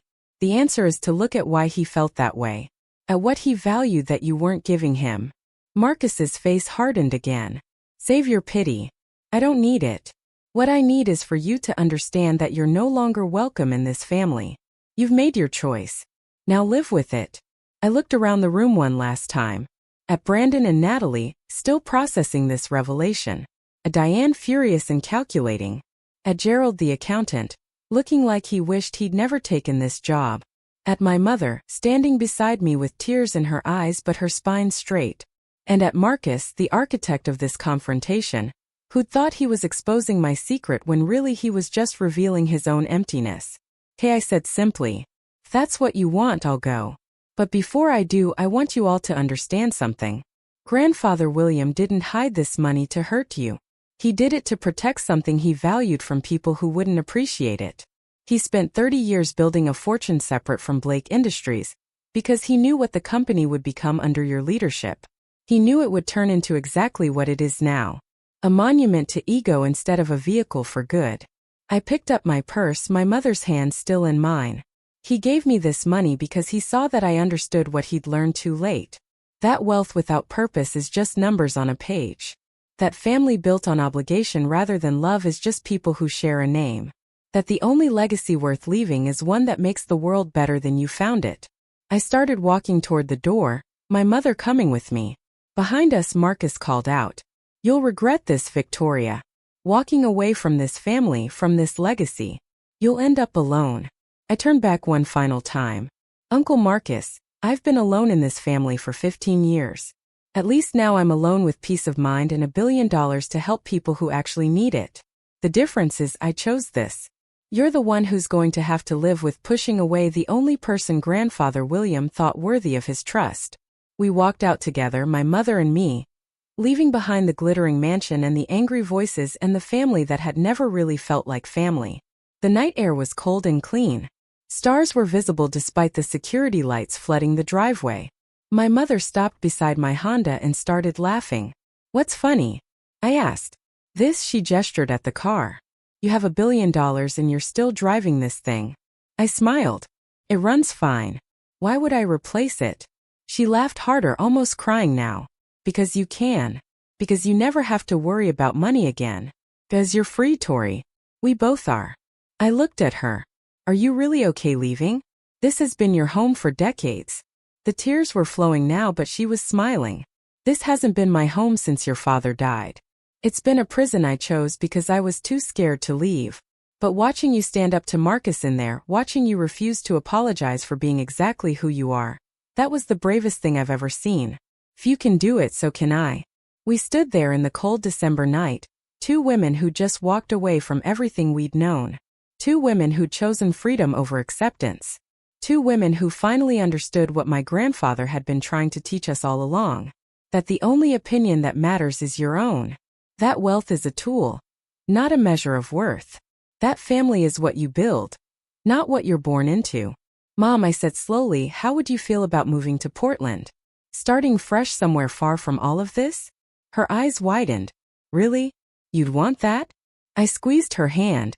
Grandfather left me enough for both of us to live however we want. No more asking Marcus for permission. No more walking on eggshells. Just us building the lives we actually want. She pulled me into a hug then, holding on like I was a life raft in a storm. Yes, she whispered. Yes, let's do that. Let's go build something real. We climbed into my Honda and drove away from the Blake estate for the last time. In the rearview mirror, I could see the house blazing with light, Christmas decorations glittering, looking perfect and empty. I didn't feel sad. Didn't feel angry or vindicated or any of the complicated emotions I'd expected. I just felt light, free, ready for whatever came next.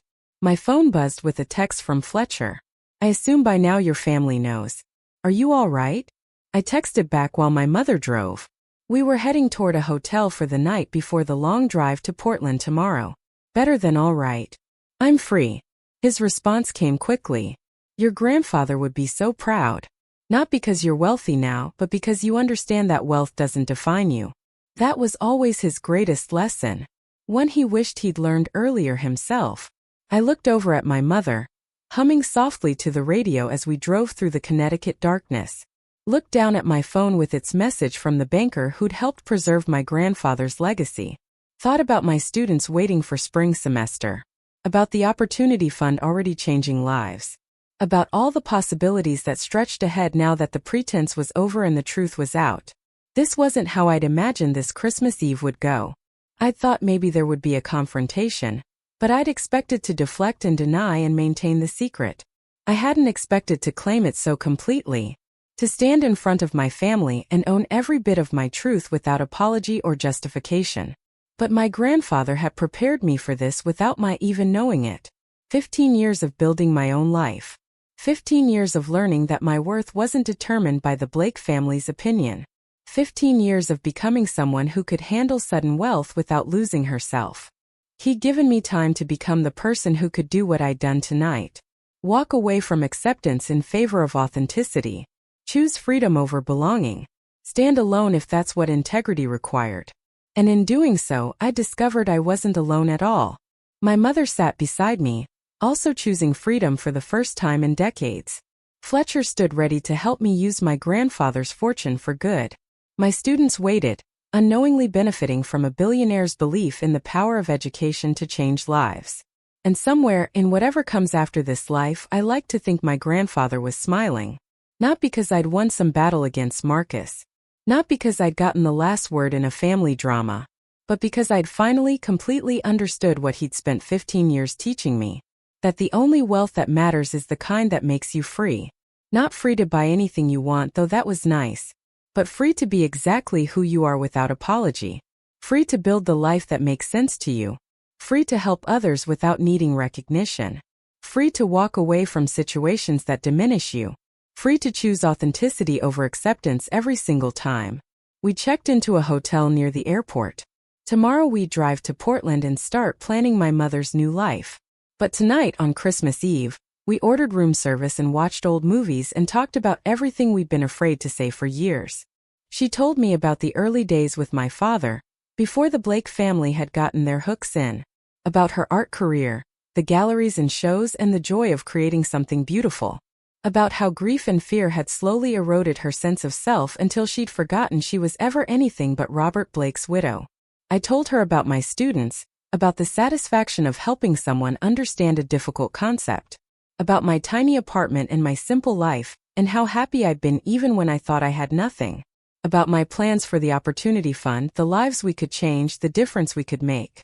And we talked about my grandfather, about his quiet wisdom, his disappointment in his sons, his hope that at least one of his descendants would understand that money was a tool, not a purpose. That wealth without meaning was just an expensive way to be empty. He saw that in you, my mother said as midnight approached. Saw that you had substance, that you wouldn't be corrupted by it. I think he saw it in you too, I told her. That's why he made sure you'd be taken care of through the company distributions. He knew you'd lost yourself for a while, but he believed you'd find your way back. She was quiet for a long moment. Then do you think it's too late? To find that person I used to be? I shook my head. It's never too late. You proved that tonight. Walking away from that house, from that life, that was the hardest thing you could have done. Everything else is just details. We fell asleep eventually, exhausted but peaceful. When I woke on Christmas morning, my first thought wasn't about the confrontation or the money or any of it. It was about my students. About getting back to Portland and preparing for spring semester. About expanding the Opportunity Fund to more schools.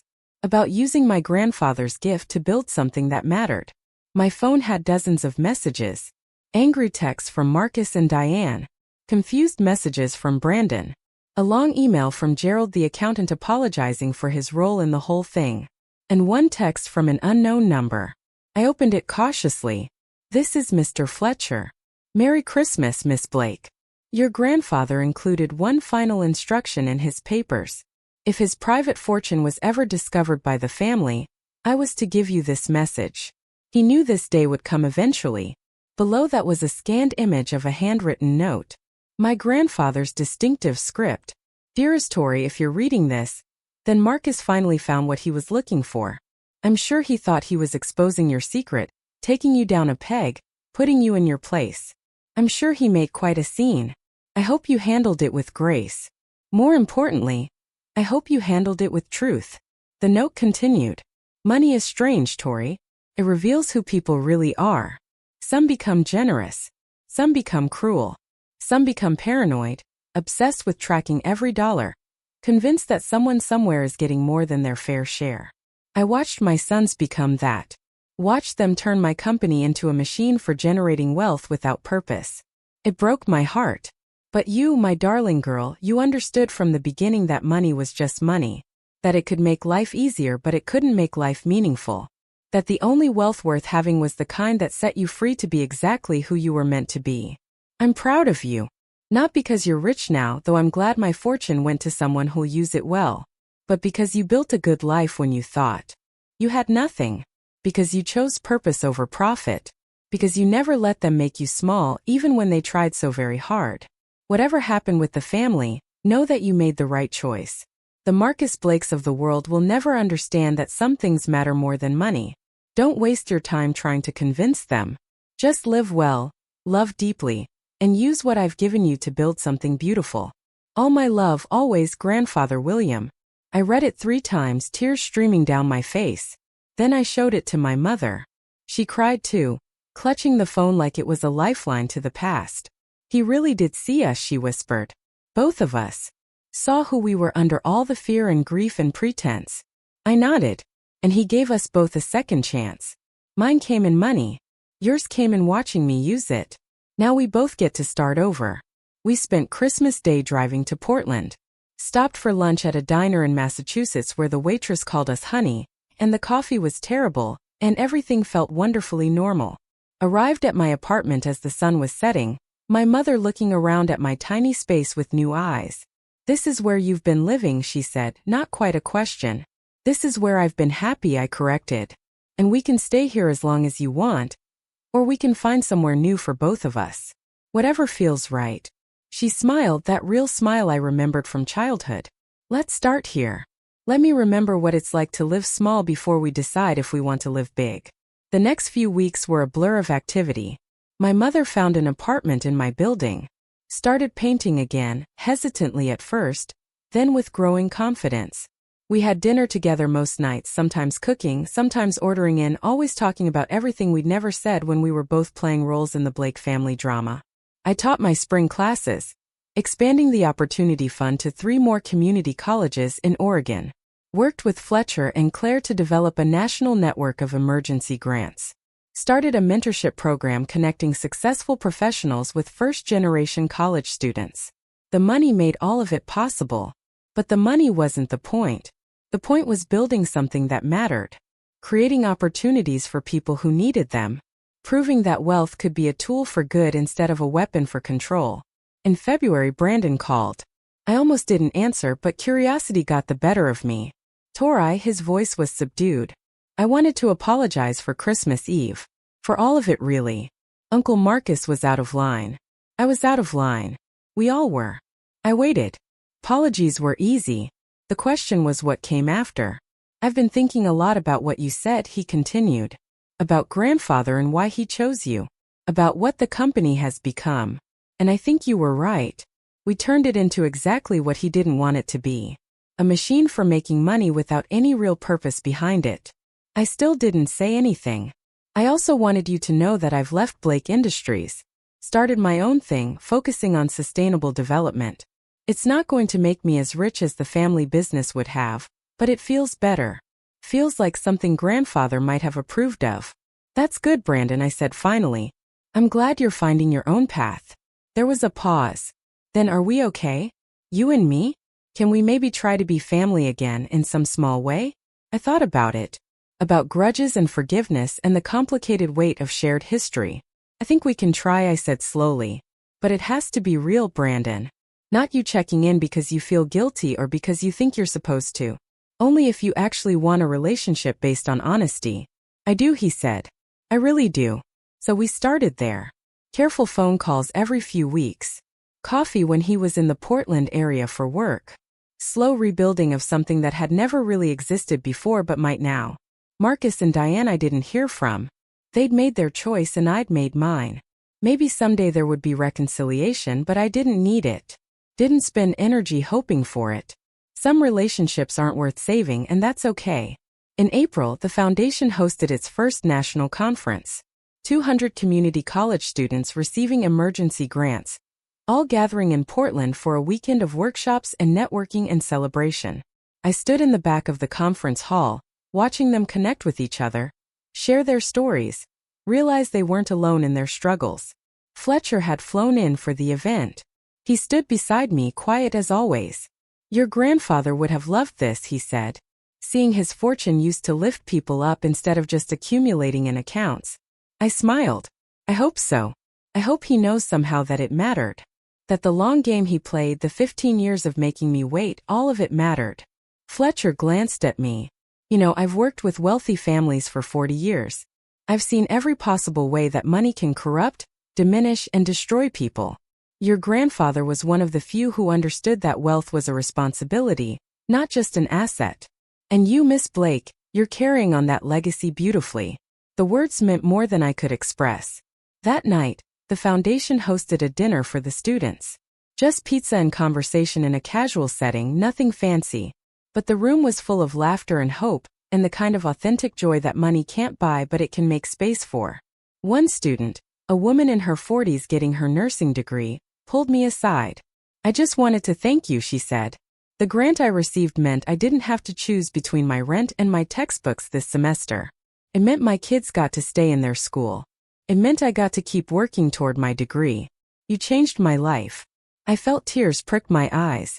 You changed your own life, I told her. You're the one doing the work. I just removed a barrier. She hugged me tight.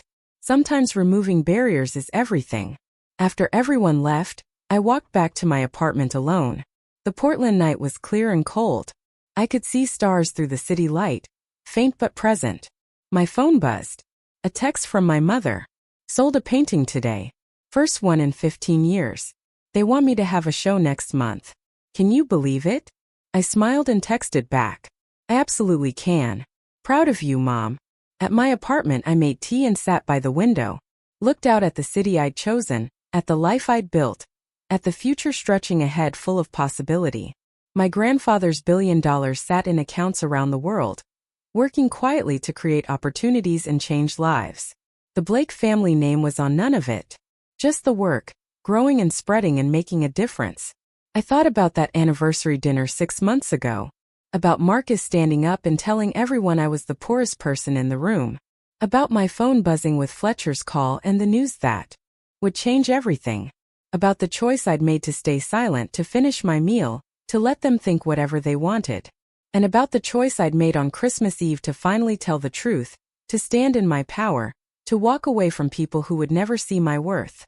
Both choices had been right.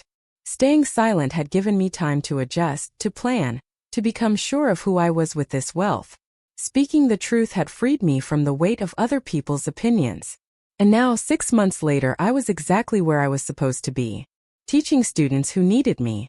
Running a foundation that mattered. Building a relationship with my mother based on honesty instead of fear. Living a life that felt authentic and purposeful in mine. The money was wonderful. It was. Having security and freedom and the ability to help people was a gift I'd never take for granted. But the real gift my grandfather had given me wasn't the $1 billion. It was the 15 years I'd spent thinking I had nothing. Those years had taught me who I was without wealth to define me. Had shown me what I valued and what I could build and who I wanted to be. The money just made it easier to be that person on a larger scale.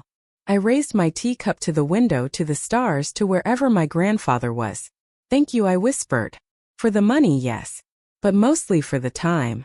For making me wait. For forcing me to become someone who could handle this without losing herself. For believing in me when no one else did. For playing the longest game and trusting I'd be ready when it ended. Outside, the city hummed with life. Inside, I felt peace. The kind of peace that comes from knowing you've made the right choices, even when they were hard. The kind of peace that comes from living authentically. The kind of peace that money can't buy but having money can protect. Marcus had been wrong about so many things, but he'd been right about one. That anniversary dinner had been historic. Just not because I was the poorest person in the room, but because it was the moment I finally understood I'd never been poor at all. I'd had something Marcus would never have. I'd had my grandfather's respect, my own integrity, and the knowledge that my worth had nothing to do with my bank account. And now I had $1 billion too. But that was just a bonus. The real wealth had been there all along. Up next, you've got 2 more standout stories right on your screen. If this one hit the mark, you won't want to pass these up. Just click and check them out.